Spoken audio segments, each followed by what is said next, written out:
राहुल गांधी और चंद्रबाबू नायडू के बीच क्या फोन पर बातचीत हो रही है? उपराष्ट्रपति पद का चुनाव क्या वाकई में बीजेपी के हाथ से फिसल सकता है? मोदी और शाह ने सोचा नहीं था कि इतनी आसानी से मिलने वाली जीत इस तरह से मुकाबला फंस जाएगा। अमित शाह और मोदी दोनों को इस खबर ने बेचैन कर दिया है। तो बीजेपी की सबसे बड़ी, मोदी सरकार की सबसे बड़ी बैसाखी चंद्रबाबू नायडू से बातचीत अगर राहुल गांधी की हो रही है तो फिर यकीन मानिए कि यह एक बहुत बड़ी खबर है। नायडू के दोस्त को बकायदा राहुल गांधी ने जिम्मा दे दिया है, क्योंकि गठबंधन ने सुदर्शन रेड्डी को अपने उम्मीदवार के तौर पर आगे कर दिया है। 21 तारीख को नॉमिनेशन फाइल होना है, मगर उससे पहले यह जो खबर आ रही है उसने इंडिया गठबंधन और खास तौर पर मोदी और अमित शाह दोनों के पैरों तले जमीन खिसका दी है। समझिए क्यों? क्योंकि चंद्रबाबू नायडू को कैसे इंडिया गठबंधन ने दो राहे पर लाकर खड़ा कर दिया। जाए तो जाए कहां? सुदर्शन रेड्डी आंध्र प्रदेश से ही आते हैं, गुवाहाटी के हाई कोर्ट के जज रहे हैं, सुप्रीम कोर्ट के जज रहे हैं, कानून के बड़े जानकार रहे हैं। मतलब आप कह सकते हैं कि बहुत ही पढ़े लिखे कैंडिडेट जिसके नाम पर इंडिया गठबंधन ने मोहर लगाई है। और वहीं दूसरी तरफ आरएसएस का चेहरा। अब ऐसे में कल तक यह सवाल हो रहा था कि राधा कृष्णन को उम्मीदवार जो बनाया है एनडीए ने, तो एमके स्टैलिन क्या करेंगे, किसको सपोर्ट करेंगे? क्योंकि बात तो देश की होनहार मीडिया ने तमिलनाडु की अस्मिता से जोड़ दी थी। तमिलनाडु से वो आते हैं और एनडीए के उपराष्ट्रपति पद के कैंडिडेट हैं। मगर अब चंद्रबाबू नायडू के सामने भी यही सवाल है कि वो किसको सपोर्ट करेंगे। और खबर यह आ जाती है कि राहुल गांधी ने बकायदा जिम्मेदारी संभाल ली है चंद्रबाबू नायडू से बातचीत करने की। इसी को लेकर अब जो खबर आ रही है वो खबर देश की सियासत को हिला रही है। चंद्रबाबू नायडू से बातचीत के लिए जिम्मा किसको दिया गया है? तेलंगाना के मुख्यमंत्री। तेलंगाना के मुख्यमंत्री कौन? रेवंत रेड्डी। रेवंत रेड्डी कौन? राहुल गांधी के खास। बकायदा चंद्रबाबू नायडू से बातचीत करने के लिए रेवंत रेड्डी को क्यों चुना गया? आपके मन में भी सवाल होगा। एक कांग्रेस पार्टी से हैं और दूसरे एनडीए को सपोर्ट कर रहे हैं। भले ही दोनों अलग अलग पार्टी से हैं, मगर माने जाते हैं दोनों पक्के दोस्त, पक्के एक दूसरे के जानकार, पुराने मित्र। इसलिए रेवंत रेड्डी को जिम्मा दिया राहुल गांधी ने कि चंद्रबाबू नायडू से बातचीत करो। मगर एक और दिलचस्प खबर, हाल ही में जगन मोहन रेड्डी ने एक खुलासा किया था। वो खबर भी हमने आपको दिखाई थी। जगन मोहन रेड्डी जो कि विपक्ष के चेहरे हैं, और ऐसे में उन्होंने यह दावा किया था कि राहुल गांधी और चंद्रबाबू नायडू दोनों हॉटलाइन पर बातचीत करते हैं, और यह बातचीत कोई और नहीं, रेवंत रेड्डी करवाते हैं। तो अगर उस दावे में दम है तो सवाल यही कि क्या राहुल गांधी और चंद्रबाबू नायडू आज भी बातचीत कर रहे हैं? अब आप कहेंगे इसका आधार क्या है और क्यों यह खबर सामने आ रही है बार बार यह करते हुए कि नायडू राहुल गांधी से बातचीत कर रहे हैं और राहुल गांधी नायडू से बातचीत कर रहे हैं। और वही नायडू जो इस वक्त एनडीए की सबसे मजबूत बैसाखी है। यानी मोदी सरकार की जो कुर्सी है वो चंद्रबाबू नायडू पर टिकी हुई है।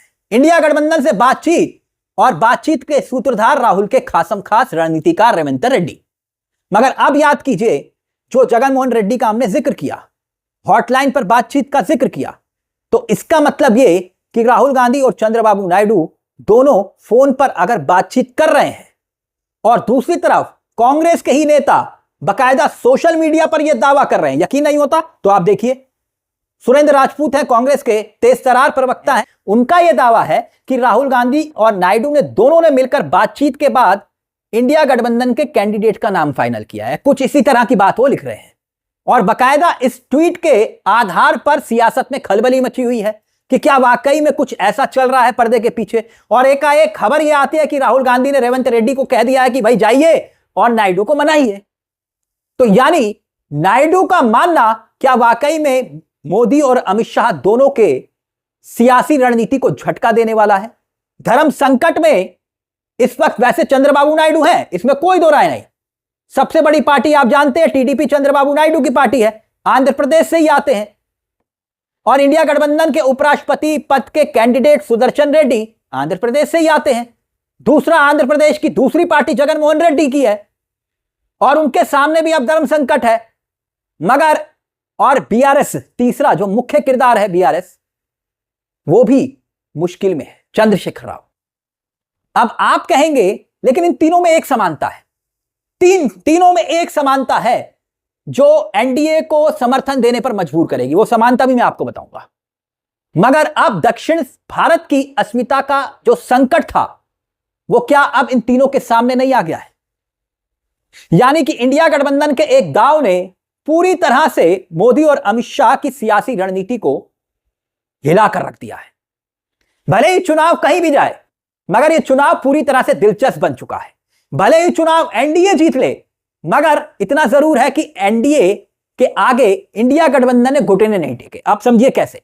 टीडीपी के लोकसभा में यानी कि चंद्रबाबू नायडू के 16 सांसद हैं लोकसभा में और राज्यसभा में 4 सांसद है। कुल मिलाकर यह आंकड़ा पहुंच जाता है 20। जगनमोहन रेड्डी वाईएसआर, जिनके लोकसभा में 4 सांसद और राज्यसभा में 7, कुल आंकड़ा पहुंच जाता है 11।